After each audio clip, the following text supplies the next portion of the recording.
ರಾಮನಾರಾಯಣ ಜೋಯಿಸರು ಚಿಕ್ಕಮಗಳೂರು ಜಿಲ್ಲೆಯ ಹೊರನಾಡಿನ ಪ್ರಸಿದ್ಧ ಅನ್ನಪೂರ್ಣೇಶ್ವರಿ ದೇವಸ್ಥಾನದ ಟ್ರಸ್ಟಿಗಳು. ಇವರು ನಾಡಿನ ಖ್ಯಾತ ವಾಸ್ತುಶಾಸ್ತ್ರಜ್ಞರು. ವಾಸ್ತುಸೂತ್ರವನ್ನು ಇವರು ಅತ್ಯಂತ ವೈಜ್ಞಾನಿಕವಾಗಿ ಮತ್ತು ಸರಳವಾಗಿ ವಿಶ್ಲೇಷಿಸುತ್ತಾರೆ. 50ಕ್ಕೂ ಹೆಚ್ಚು ಪ್ರಮುಖ ದೇವಸ್ಥಾನಗಳಿಗೆ ವಾಸ್ತುಸೂತ್ರ ರಚಿಸಿಕೊಟ್ಟಿರುವುದು ಇವರ ವಾಸ್ತು ಪರಿಣಿತಿಗೆ ಸಾಕ್ಷಿ. ವಾಸ್ತು ಮತ್ತು ನೆಮ್ಮದಿಯ ಬದುಕಿನ ಕುರಿತು ಹಲವಾರು ಉಪನ್ಯಾಸಗಳನ್ನು ನೀಡಿದ್ದಾರೆ. ವಾಸ್ತು ಎನ್ನುವುದು ಮೂಢನಂಬಿಕೆಯಲ್ಲ, ಇದಕ್ಕೆ ವೈಜ್ಞಾನಿಕ ಆಧಾರಗಳಿವೆ ಎನ್ನುವುದನ್ನ ಜೋಯಿಸರು ದಾಖಲೆ ಸಮೇತ ನಿರೂಪಿಸುತ್ತಾರೆ. ಇದೀಗ ರಾಮನಾರಾಯಣ ಜೋಯಿಸರು ವಾಸ್ತುಶಾಸ್ತ್ರದ ಮಹತ್ವ, ವಾಸ್ತು ಏಕೆ ಮುಖ್ಯ, ಇದನ್ನೇಕೆ ಮೂಢನಂಬಿಕೆ ಅನ್ನಬಾರದು, ವಾಸ್ತುಸೂತ್ರ ಪಾಲಿಸಿದರೆ ಆಗುವ ಪ್ರಯೋಜನಗಳೇನು ಇತ್ಯಾದಿ ಸಂಗತಿಗಳ ಕುರಿತು ವೈಜ್ಞಾನಿಕವಾಗಿ, ಶಾಸ್ತ್ರೀಯವಾಗಿ ಮತ್ತು ಸಮಗ್ರವಾಗಿ ವಿಶ್ವವಾಣಿ ಟಿವಿ ಸ್ಪೆಷಲ್ ಯೂಟ್ಯೂಬ್ ಚಾನೆಲ್ಗೆ ವಿವರಿಸಿದ್ದಾರೆ.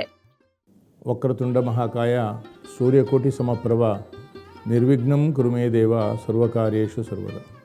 ಅನ್ನಪೂರ್ಣೆ ಸದಾಪೂರ್ಣೆ ಶಂಕರ ಪ್ರಾಣವಲ್ಲಭೆ ಜ್ಞಾನ ವೈರಾಗ್ಯ ಸಿದ್ಧಿರ್ಥಂ ಭಿಕ್ಷಾಂ ದೇಹಿ ಚ ಪಾರ್ವತಿ. ಗುರುಬ್ರಹ್ಮ ಗುರುರ್ವಿಷ್ಣು ಗುರುದೇವೋ ಮಹೇಶ್ವರ ಗುರು ಸಾಕ್ಷಾತ್ ಪರಬ್ರಹ್ಮ ತಸ್ಮೈ ಶ್ರೀ ಗುರುವೇ ನಮಃ. ಜಗದ್ಗುರು ಶಂಕರಾಚಾರ್ಯ ಗೋಕರ್ಣ ಮಂಡಲಾಧೀಶ ರಾಘವೇಶ್ವರ ಭಾರತಿ ಮಹಾಸ್ವಾಮಿಗಳ ಚರಣಕಮಲಗಳಲ್ಲೂ ನಮ್ಮ ಆರಾಧ್ಯ ದೇವತೆಯಾದ ಗಣಪತಿ ಸಹಿತಳಾದ ಆದಿಶಕ್ತ್ಯಾತ್ಮಕ ಅನ್ನಪೂರ್ಣೇಶ್ವರಿಯ ಚರಣಕಮಲಗಳಲ್ಲಿ ನಮಿಸುತ್ತಾ ಈ ಒಂದು ಕಾರ್ಯಕ್ರಮವನ್ನು ಪ್ರಾರಂಭಿಸ್ತಾ ಇದ್ದೇನೆ. ಬಂಧುಗಳೇ, ನಾನು ಈ ದಿನ ಮಾತಾಡುವ ವಿಷಯ ಭಾರತೀಯ ಸನಾತನ ವಾಸ್ತುವಿನ ವೈಜ್ಞಾನಿಕ ಪಕ್ಷಿನೋಟ. ಇವಾಗ ಈ ವಾಸ್ತು ಅನ್ನುವಂಥದ್ದು ಎಲ್ಲ ಕಡೆಯೂ ಉಂಟು, ಎಲ್ಲ ದೇಶದಲ್ಲೂ ಉಂಟು. ಚೈನಾ ವಾಸ್ತು ಬೇರೆ ಇದೆ, ಜಪಾನ್ ವಾಸ್ತು ಬೇರೆ ಇದೆ, ಯುರೋಪಿಯನ್ರು ಅವ್ರದ್ದೇ ಆದಂಥ ಒಂದು ವಾಸ್ತುಶಿಲ್ಪವನ್ನು ಮಾಡ್ಕೊಂಡಿದ್ದಾರೆ. ಇನ್ನೊಂದು ರೀತಿಯಲ್ಲಿ ಹೇಳಿದರೆ ಇಟ್ಸ್ ಎನ್ ಆರ್ಕಿಟೆಕ್ಟ್ ಡಿಸೈನಿಂಗ್. ಆದರೆ ಭಾರತೀಯ ವಾಸ್ತು ಇದೆಯಲ್ಲ, ಇದು ಬಹಳ ವಿಭಿನ್ನವಾಗಿದೆ. ಇದ್ರ ಮೇಲೆ ತುಂಬ ಋಷಿಮುನಿಗಳು ರಿಸರ್ಚ್ ಆ್ಯಂಡ್ ಡೆವಲಪ್ಮೆಂಟ್ ಮಾಡಿ ಇದಕ್ಕೊಂದು ರೂಪವನ್ನು ಕೊಟ್ಟಿದ್ದಾರೆ. ಇದರಲ್ಲಿ ಆಧ್ಯಾತ್ಮ ಅಡಗಿದೆ, ವಿಜ್ಞಾನ ಅಡಗಿದೆ, ತಾಂತ್ರಿಕ ಇಂಜಿನಿಯರಿಂಗ್ ಅಡಗಿದೆ, ಆರೋಗ್ಯ ಅಡಗಿದೆ. ಎಲ್ಲವೂ ಸೇರಿರ್ತಕ್ಕಂಥ ಸಮ್ಮಿಶ್ರವಾದಂತಹ ವಾಸ್ತು. ಮೊಟ್ಟ ಮೊದಲನೇದಾಗಿ ಇದನ್ನು ನಿಮಗೆ ಸುದೀರ್ಘವಾಗಿ ನಾನು ಹೇಳಿದಾಗ ಮಾತ್ರ ಅರ್ಥ ಆಗ್ತದೆ. ಈ ವಾಸ್ತು ಅನ್ನೋದು ಯಾಕೆ ಹುಟ್ಟುಗಂಟು, ಯಾಕೆ ಬೇಕು ವಾಸ್ತು? ಈ ವಾಸ್ತು ಹುಟ್ಟಿದಂಥ ಒಂದು ಘಟ್ಟ ಯಾವುದು ಅಂದರೆ, ನೋಡಿ, ಯಾವುದೆಲ್ಲ ವಸ್ತುವನ್ನು ಮನುಷ್ಯ ವೆಲಾಸಿಟಿಗೆ ಕೊಡ್ತಾನೆ, ಅಂದರೆ ವೇಗಕ್ಕೆ ಸಿಗ್ತದೆ, ಆ ವಸ್ತು ತನ್ನ ಎನರ್ಜಿ ಶಕ್ತಿಯನ್ನು ಕಳ್ಕೊಳ್ತಾ ಹೋಗ್ತದೆ. ಹಾಗಾಗಿ ನಮಗೆ ಮನುಷ್ಯರಿಗೆ 25 ವರ್ಷದವರೆಗೆ ಆರೋಗ್ಯವಾಗಿ ಗಟ್ಟಿಮುಟ್ಟಾಗಿರ್ತೀವಿ. 25 ವರ್ಷದ ನಂತರ ಅದೇ ಮಾಂಸ, ಅದೇ ರಕ್ತ, ಅದೇ ಎಲುಬು ಎಲ್ಲ ಇದ್ದರೂ ಸಹ ನಮ್ಮ ರಕ್ತಬಲ ಕಮ್ಮಿ ಆಯಿತು ಅಂತ ಹೇಳ್ತಾ ಹೋಗ್ತೀವಿ. ವಯಸ್ಸಾಗ್ತಾ ಬರ್ತದೆ ನಮಗೆ. ಯಾಕೆ ಈ ವಯಸ್ಸಾಗ್ತಾ ಬರುವಂಥ ವಿಶೇಷ ಏನು ಅನ್ನುವಂಥದ್ದನ್ನು ಋಷಿಮುನಿಗಳು ಕಂಡುಹಿಡಿದ್ರು. ಕಾರಣ ಏನಪ್ಪ ಅಂದರೆ, ಭೂಮಿ ಎಂಬತಕ್ಕಂಥ ಒಂದು ದೊಡ್ಡ ಬಸ್ಸಿನಲ್ಲಿ ನಾವು ಕೂತಿದ್ದೇವೆ ಎಲ್ಲರೂ. ಭೂಮಿ ದಿನಕ್ಕೊಂದು ಸರಿ ತನ್ನ ಕಕ್ಷದಲ್ಲಿ ತಾನು ತಿರುಗ್ತಾ ಇರ್ತದೆ. ಆ ತಿರುಗುವಾಗ ನಮ್ಮ ದೇಹ ವೆಲಾಸಿಟಿಗೆ ಸಿಕ್ಕಿ ನಮ್ಮ ದೇಹದ ಎನರ್ಜಿಯನ್ನು ಕಳ್ಕೊಳ್ತೇವೆ. ಈ ಎನರ್ಜಿ ನಮಗೆ ಸಿಕ್ಕುವುದು ಯಾವುದರಿಂದ ಕೇಳಿದರೆ, ಸೂರ್ಯನಿಂದ. ಇಡೀ ಪ್ರಪಂಚಕ್ಕೆ ಸೂರ್ಯನಿಂದಲೇ ಎನರ್ಜಿ ಸಿಕ್ಕೋದು. ಅದಕ್ಕೆ ನಾವು ಬೆಳಗ್ಗೆ ಎದ್ದು ಬ್ರಾಹ್ಮಣರಾದರೆ ಸಂಧ್ಯಾ ವಂದನೆ ಮಾಡ್ತೇವೆ. ಸೂರ್ಯಶ್ಚಮ್ಯಮ, ಅದರಲ್ಲಿ ಆ ಮಂತ್ರವನ್ನು ಹೇಳ್ತೇವೆ. ಸೂರ್ಯಶ್ಚಮ್ಯಮ ಮನುಷ್ಯ ಮನುಪತೆಯಶ್ಚ ಮನುಕೃತೇಭ್ಯ ಪಾಪೇಭ್ಯೋಂ ರಕ್ಷಂತಾಂ ಯದ್ರಾರ್ಥಯಾತ್ ಪಾಪಮಕಾರ್ಷಂ ಮನಸಾ ವಾಚ ಹಸ್ತಾಭ್ಯಾಂ ಪದ್ಭ್ಯಾಂ ಮುದ್ರೇಣ ಶಿಷ್ಣ ರಾತ್ರಿಸ್ತದವಲಂಪತು ಅಂತ ನಾವು ಹೇಳಿ ಆ ನೀರನ್ನು ಕುಡಿತೇವೆ.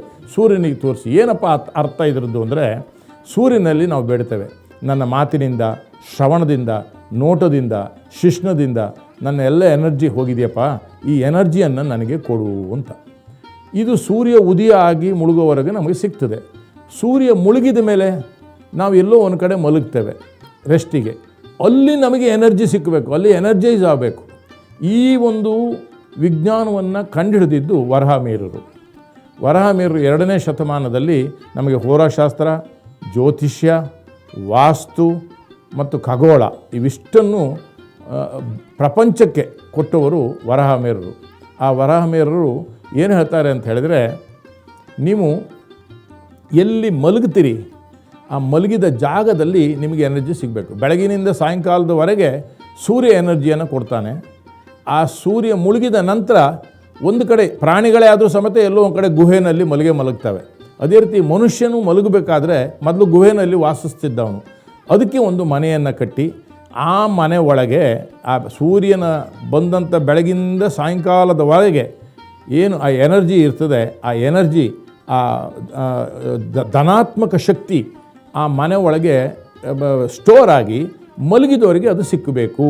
ಇದರಿಂದ ಏನು ಪ್ರಯೋಜನ ಅಂದರೆ, ಶತಮಾನಂ ಭವತಿ ಶತಾಯು ಪುರುಷ ಶತೇಂದ್ರಿಯ ಆಯುಷ್ಯೇವೇಂದ್ರಿಯ ಪ್ರತಿಷ್ಠತಿ ಅಂತ ನಾವು ಆಶೀರ್ವಾದ ಮಾಡ್ತೇವೆ.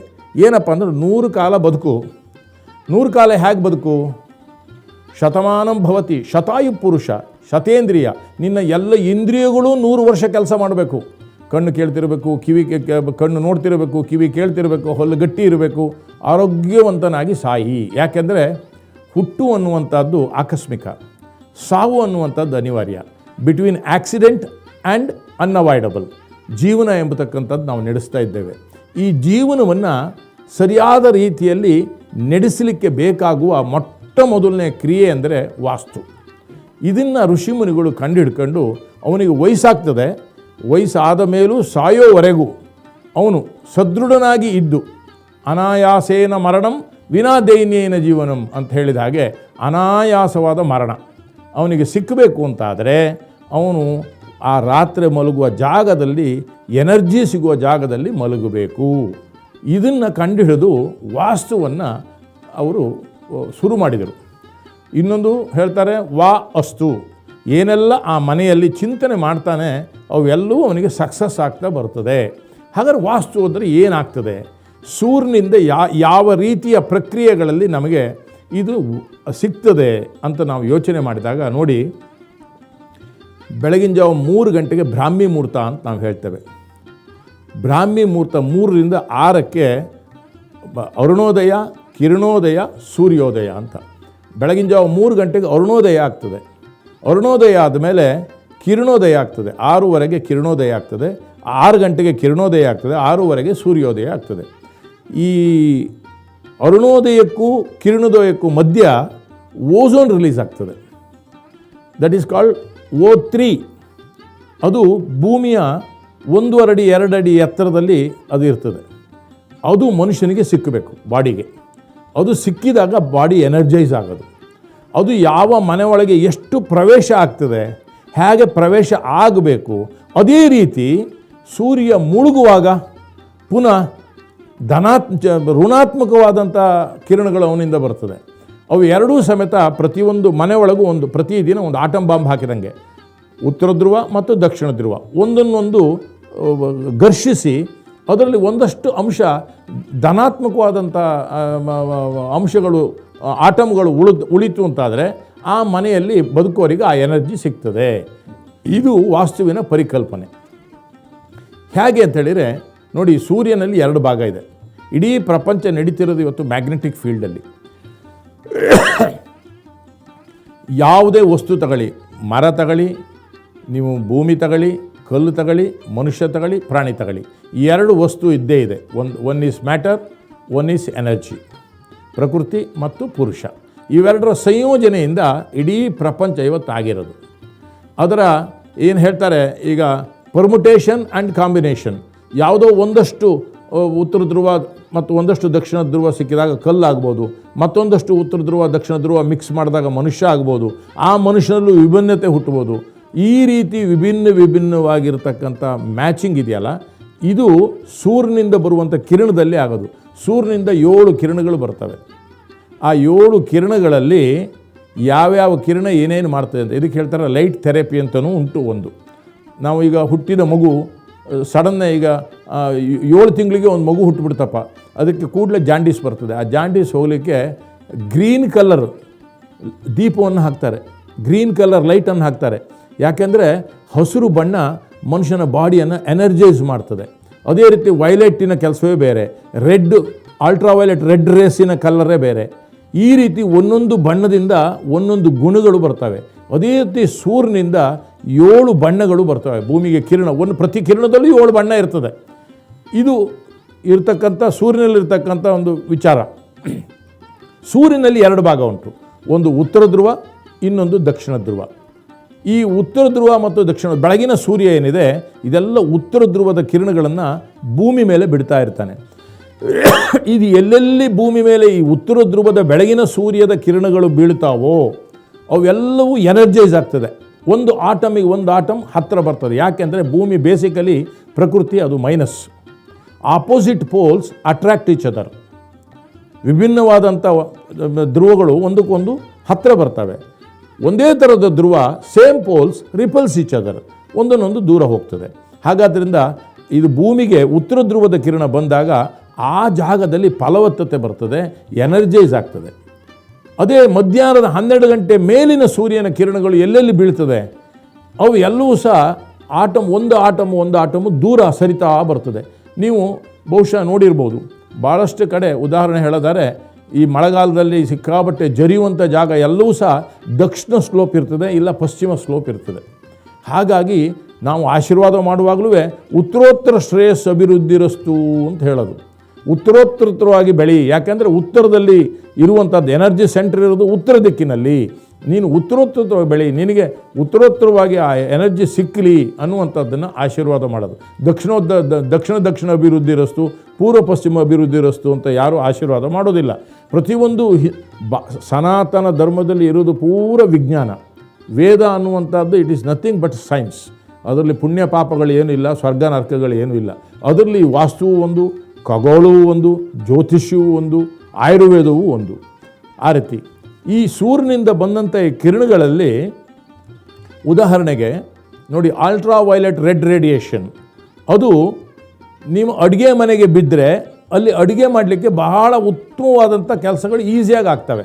ಅದೇ ನಿಮಗೇನಾದ್ರು ಅಲ್ಟ್ರಾ ವೈಲೆಟ್ ರೆಡ್ ರೇಡಿಯೇಷನ್ನು ನಿಮ್ಮ ಮಲಗೋ ಕೋಣೆಗೆ ಬಿದ್ದರೆ ನೀವು ಆರ್ಥರೈಟಿಸಲ್ಲಿ ಒದ್ದಾಡ್ತೀರಿ. ಯಾಕೆಂದರೆ ಅದು ಎಲ್ಲದನ್ನು ಬರ್ನ್ ಮಾಡಿ ಹಾಕ್ಬಿಡುತ್ತೆ. ನಮ್ಮ ಒಳಗಿರ್ತಕ್ಕಂಥ ಪ್ಲಾಸ್ಮಾ ಸೆಲ್ಸನ್ನೆಲ್ಲ ಬರ್ನ್ ಮಾಡ್ತದೆ. ಅದಕ್ಕೋಸ್ಕರ ಅದಕ್ಕೊಂದು ವಾಸ್ತು ಅನ್ನುವಂಥದ್ದು ಒಂದು ನಿರ್ಮಾಣ ಮಾಡಿದರು ವರಾಹಮಿಹಿರರು. ಏನು, ಆಗ್ನೇಯ ದಿಕ್ಕಲ್ಲಿ ಅಡುಗೆ ಮನೆ ಇರಬೇಕು, ನೈಋತ್ಯ ದಿಕ್ಕಿನಲ್ಲಿ ಮಲಗೋ ಕೋಣೆ ಇರಬೇಕು, ವಾಯುವ್ಯ ದಿಕ್ಕಿನಲ್ಲಿ ಓದುವ ಕೋಣೆ ಇರಬೇಕು, ಬ್ರಹ್ಮಪದದಲ್ಲಿ ದೇವರ ಮನೆ ಇರಬೇಕು, ಈಶಾನ್ಯದಲ್ಲಿ ನಿಮಗೆ ಓಪನ್ನಾಗಿ ಇರಬೇಕು. ಈ ರೀತಿ ಭಾಳಷ್ಟು ಜನ ಇದನ್ನು ಅರ್ಥ ಮಾಡ್ಕೊಳ್ಳದೆ ಈಶಾನ್ಯ ಅಂದರೆ ದೇವಮೂಲೆ ಅಂತ ತಿಳ್ಕೊಂಡು ದೇವರನ್ನಲ್ಲಿ ಕೂರಿಸಿಬಿಡ್ತಾರೆ. ದೇವಮೂಲೆ ಅಂತ ಹೇಳುವಂಥದ್ದು ವಾಸ್ತುವಿನ ಅರ್ಥ ಅದಲ್ಲ. ಎಲ್ಲಿ ಪ್ರಾಣವಾಯು ಎಂಟ್ರಾಗ್ತದೋ ಮನೆಗೆ ಅದಕ್ಕೆ ದೇವಮೂಲೆ ಅಂತ ಹೇಳಿದ್ದಾರೆ. ಇಡೀ ಆ ಮನೆಯ ಪ್ರಾಣ ಇರೋದು ಆ ಪ್ರಾಣವಾಯು ಎಂಟ್ರಾಗೋದ್ರಿಂದ ಅದೇ ದೇವರು ಆ ಮನೆಗೆ. ಹೀಗೆ ವಾಸ್ತುವಿನ ಅರ್ಥ ಒಂದು ಸಂಸ್ಕೃತದ ಯಾವುದೇ ಒಂದು ಪದಕ್ಕೆ ಅರ್ಥಗಳಿದೆಯಲ್ಲ, 3 ಅರ್ಥಗಳಿರ್ತದೆ. ಒಂದು ಆಧ್ಯಾತ್ಮ ಅರ್ಥ, ಸಾಮಾಜಿಕ ಅರ್ಥ, ವೈಜ್ಞಾನಿಕ ಅರ್ಥ. ಇದಕ್ಕೆ ಯಾವುದೇ ಮಂತ್ರಗಳನ್ನು ಹಿಂದೆ ನಾವು ಕಲಿಯುವಾಗ ಏನಿತ್ತಪ್ಪ ಅಂತ ಹೇಳಿದರೆ, ಫಸ್ಟು ಮಂತ್ರ ಬಾಯಿಂದ ಬಾಯಿಗೆ ಕಲಿತು ಊರು ಹೊಡೆದ ಆದ ಮೇಲೆ ಆ ಮಂತ್ರಗಳು ಯಜುರ್ವೇದ ಮಂತ್ರ ಅಥವಾ ಯಾವುದೋ ಒಂದು ಮಂತ್ರ ಅದನ್ನ ಕಲಿತಾದ ಮೇಲೆ ಅವನು ಭಾಷೆಯನ್ನು ಓದಬೇಕಿತ್ತು, ಸಂಸ್ಕೃತ ಭಾಷೆಯನ್ನು ಓದಬೇಕಿತ್ತು. ಸಂಸ್ಕೃತ ಭಾಷೆಯನ್ನು ಕಲಿತಾದ ಮೇಲೆ ಅಲಂಕಾರ, ಛಂದಸ್ಸು, ವ್ಯಾಕರಣವನ್ನು ಕಲಿಬೇಕಿತ್ತು. ಅದಾದ ಮೇಲೆ ಆ ಮಂತ್ರದ ಅರ್ಥವನ್ನು ಹೇಳೋಕ್ಕೆ ಹೊರಟಾಗ ಅವನಿಗೆ ಅರ್ಥ ಆಗ್ತಿತ್ತು. ಹಾಗಾಗಿ ಮಧ್ಯದಲ್ಲಿ ನಮ್ಮ ಕಲಿಯುವ ಶೈಲಿ ಹೆಚ್ಚು ಕಮ್ಮಿ ಆಗಿದ್ದರಿಂದ ಈ ವಾಸ್ತುವಿನ ಅರ್ಥ ಅನರ್ಥ ಆಗ್ತಾ ಇದೆ ಇವತ್ತು ಸಮಾಜದಲ್ಲಿ. ಒಂದು ವಿಚಾರ. ಇನ್ನೊಂದು, ಇದು ವಾಸ್ತು ಅಂತ ಹೇಳಿದರೆ it is like A readymade shirt. Readymade shirt ಯಾವುದೇ ಕಂಪ್ನಿದಿದ್ದರೂ ಇಂಥ ಕಡೆಗೆ ಜೋಬು, ಹೀಗೆ ಬಟನ್ ಹಾಕಬೇಕು ಅಂತ ಹೇಳುವಂಥ ಒಂದು ಪ್ಯಾರಾಮೀಟ್ರ್ ಇದೆಯಲ್ಲ, ಅದು ವಾಸ್ತು. ಆಯಾ ಅಂಥೇಳಿ ಇಡುವಂಥದ್ದು ಇದೆ. ಇನ್ನೊಂದು, it is a tailored shirt. ಪ್ರತಿಯೊಬ್ಬನ ಮ್ಯಾಗ್ನೆಟಿಕ್ ಫೀಲ್ಡಿಗೆ ಹೊಂದುವ ಹಾಗೆ ಅವನಿಗೆ ಬೇಕಾದಂಥ ರೀತಿಯಲ್ಲಿ ಮನೆ ಕಟ್ಟೋದಿದೆಯಲ್ಲ, ಅದು ಆಯಾ. ಉದಾಹರಣೆಗೆ ನಾನೀಗ ಉತ್ತರಾಭಾದ್ರ ನಕ್ಷತ್ರ ಅಂತ ಇಟ್ಕೊಳ್ಳಿ. ಉತ್ತರಾಭಾದ್ರ ನಕ್ಷತ್ರದಲ್ಲಿ 60% ಉತ್ತರ ಧ್ರುವ, 40% ದಕ್ಷಿಣ ಧ್ರುವದಿಂದ ಈ ದೇಹ ಆಗಿದೆ ಅಂತಾದರೆ ಯಾವ ರೀತಿಯ ವಾತಾವರಣದಲ್ಲಿ ನಾವು ಬದುಕಿದ್ರೆ ಆರೋಗ್ಯವಾಗಿರಲಿಕ್ಕೆ ಸಾಧ್ಯ? 60% ಉತ್ತರ ಧ್ರುವ ಇರೋ ಜಾಗದಲ್ಲಿ 60% ಪುನಃ ಉತ್ತರ ಧ್ರುವನೇ ಇದ್ದರೆ ನನ್ನ ಆರೋಗ್ಯ ಹಾಳಾಗ್ತದೆ. ಅಲ್ಲಿ 60% ದಕ್ಷಿಣ ಧ್ರುವ ಇರುವಂಥ ಮ್ಯಾಗ್ನೆಟಿಕ್ ಫೀಲ್ಡ್ ಕ್ರಿಯೇಟ್ ಆಗುವಂಥ ರೂಮಿನಲ್ಲಿ ನಾನು ಬದುಕಿದರೆ opposite poles attract each other. ಅಲ್ಲಿ ಇರ್ತಕ್ಕಂಥ ಎನರ್ಜಿ ನನಗೆ ಸಿಗ್ತದೆ. ಹೇಗೆ ಸಿಗ್ತದೆ ಎನರ್ಜಿ ನೋಡಿ, ಆ ಬೆಳಗಿನ ಸೂರ್ಯ ಹುಟ್ಟುತ್ತಾನಲ್ಲ, ಆ ಹುಟ್ಟಿದಾಗ ಮನೆ ಒಳಗೆ ಬೆಳಕು ಬರ್ತದೆ, ಆ ಬೆಳಕಿನ ಕಿರಣಗಳು ಬರ್ತದೆ. ಅದು ಸಾಯಂಕಾಲ 3 ಸಂಜೆ ಹೊತ್ತಿನಲ್ಲಿ ಗೋಧೂಳಿ ಲಗ್ನ ಅಂತ ಹೇಳ್ತೀವಿ. ಆ ಗೋಧೂಳಿ ಲಗ್ನದಲ್ಲಿ ಆ ದಕ್ಷಿಣ ಧ್ರುವದಿಂದ ಬಂದಂಥ ಕಿರಣಗಳು, ಉತ್ತರ ಧ್ರುವದಿಂದ ಬಂದಂಥ ಕಿರಣಗಳು ಎರಡೂ ಸಹ ಒಂದನ್ನೊಂದು ಕೊಲೈಡ್ ಆಗಿ ಅಲ್ಲಿ ಒಂದಷ್ಟು ಧನಾತ್ಮಕವಾಗಿ ಅಥವಾ ಋಣಾತ್ಮಕವಾದಂಥ ಒಂದಷ್ಟು ಆಟಮ್ಗಳು ಉಳಿತವೆ. ಅವು ಏನು ಮಾಡ್ತವೆ, ಮನೆ ಒಳಗಿರ್ತಕ್ಕಂಥ ಎಲ್ಲ ಗೋಡೆಗಳು, ಮರಗಳು ಎಲ್ಲದಕ್ಕೂ ಚಾರ್ಜ್ ಆಗ್ತದೆ. ಅದು ಆ ಎನರ್ಜಿ ಹೋಗಿ ಚಾರ್ಜ್ ಆಗ್ತದೆ, ಅದನ್ನು ಚಾರ್ಜ್ ಮಾಡಿ ಇಡ್ತದೆ. ಚಾರ್ಜ್ ಮಾಡಿ ಇಟ್ಟಾಗ ಏನಾಗ್ತದೆ, ಆ ಮಲಗಿದವನಿಗೆ ರಾತ್ರಿ ನಮಗೆ ಎನರ್ಜಿ ಸಿಗುತ್ತೆ. ನಮಗೆ ಮಲಗಿದವನಿಗೆ ಆ ಎನರ್ಜಿ ಎಲ್ಲವೂ ನಮಗೆ ಇದು ಸಿಗ್ತಾ ಹೋಗ್ತದೆ. ಅದರಿಂದ ಇದನ್ನು ತಿಳಿದು ಹಿಂದಿನ ಋಷಿಮುನಿಗಳು, ನೀವು ಬೆಳಗಿನ ಹೊತ್ತು ಎಲ್ಲಿ ಬೇಕಾದ್ರೂ ಕೆಲಸ ಮಾಡ್ಕೊಳ್ತಾ ಇರ್ತೀರಿ, ಸೂರ್ಯನ ಬೆಳಕಿನಿಂದ ನಿಮಗೆ ಎನರ್ಜಿ ಸಿಗುತ್ತೆ, ನೀವು ಆರೋಗ್ಯವಾಗಿರ್ತೀರಿ. ರಾತ್ರಿ ಮಲಗಿದಾಗಲೂ ನಿಮಗೆ ಎನರ್ಜಿ ಸಿಕ್ಕಿದಾಗ ನೀವು ವಯಸ್ಸಾದ ಮೇಲೂ ಗಟ್ಟಿಮುಟ್ಟಾಗಿ ಇರಲಿಕ್ಕಾಗತ್ತೆ. ಸಾವಿನಿಂದ ತಪ್ಪಿಸ್ಕೊಳ್ಳಿಕ್ಕಾಗಲ್ಲ, ಯಾಕೆಂದರೆ ಹುಟ್ಟು ಆಕಸ್ಮಿಕ, ಸಾವು ಅನಿವಾರ್ಯ, ಸಾಯಲೇಬೇಕು ಮನುಷ್ಯ. ಆದರೆ ಸಾಯುವವರೆಗೆ ಅವನು ಗಟ್ಟಿಮುಟ್ಟಾಗಿ ಯಾರ ಕೈಯೂ ಹಾರೈಸಿದೆ, ಆರೋಗ್ಯ ಹಾಳಾಗದೆ ಅವನು ನಾವು ಹೇಗೆ ಒಂದು ಬಸ್ ಹತ್ತಿ ಒಂದು ಪ್ರಯಾಣ ಮಾಡ್ತೀವಿ, ಆ ರೀತಿ ಒಂದು ಸಾವಿನ ಮನೆಗೆ ಪ್ರಯಾಣ ಮಾಡುವಂಥ ಸ್ಥಿತಿ ನಿರ್ಮಾಣ ಆಗಬೇಕಾದ್ರೆ ವಾಸ್ತುವಿನ ಮನೆ ಬಹಳ ಮುಖ್ಯ.